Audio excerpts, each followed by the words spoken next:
ইয়েমেনের হুথি বাহিনীর প্রবল হামলার মুখে যুক্তরাষ্ট্রের বিমানবাহী রণতরী ইউএসএস হ্যারি এস ট্রুমান লোহিত সাগর থেকে পালিয়ে যাচ্ছে। সম্প্রতি হামলা থেকে বাঁচতে গিয়ে ওই রণতরী থেকে ৬৭ কোটি ডলার মূল্যের একটি যুদ্ধ বিমান সাগরে পড়ে যায়। ইয়েমেনের সশস্ত্র বাহিনীর ধারাবাহিক ক্ষেপণাস্ত্র ও ড্রোন হামলায় ব্যাপক ক্ষয়ক্ষতির মুখে পড়ার পর মার্কিন বাহিনী পিছু হটার এই সিদ্ধান্ত নিয়েছে।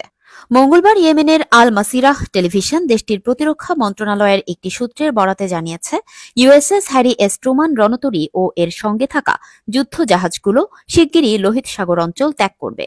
এদিকে ইয়েমেনের সশস্ত্র বাহিনী সোমবার একটি হামলার দায় স্বীকার করে বলেছে, হামলাটি ছিল মার্কিন হামলায় বেসামরিক হতাহতের জবাব।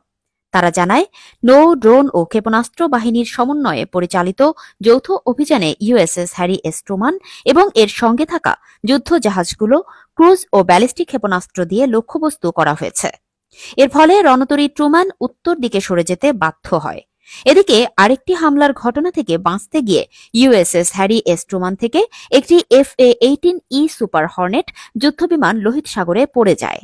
জানা গেছে, রণতরীটি আসন্ন হামলা এড়াতে হঠাৎ কৌশলগত মোড় নিলে হ্যাঙ্গার ডেকে ল্যাট করা যুদ্ধবিমানটি এবং একে টেনে নিয়ে যাওয়া একটি ট্রাক উভয়ই জাহাজ থেকে সাগরে পড়ে ডুবে যায়। বিশ্লেষকদের দাবি, ইউএসএস হ্যারি এস ট্রুমান যদি লোহিত সাগর অঞ্চল ছেড়ে গেলে তা প্রথম কোনো ঘটনা হবে না, কেননা এর আগেও একাধিক মার্কিন রণতরী ইয়েমেনি পাল্টা হামলার কারণে এই অঞ্চল থেকে পালিয়ে গেছে।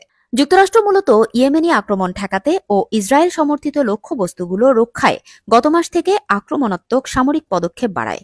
তবে ইয়েমেনি সশস্ত্র বাহিনী স্পষ্ট জানিয়ে দিয়েছে, যতদিন পর্যন্ত গাজায় গণহত্যা ও অবরোধ চলবে এবং ইয়েমেনে মার্কিন হামলা বন্ধ না হবে, ততদিন তাদের হামলাও অব্যাহত থাকবে। বিশেষ করে লোহিত সাগর ও আরব সাগরে যুক্তরাষ্ট্রকে ছাড় দেওয়া হবে না।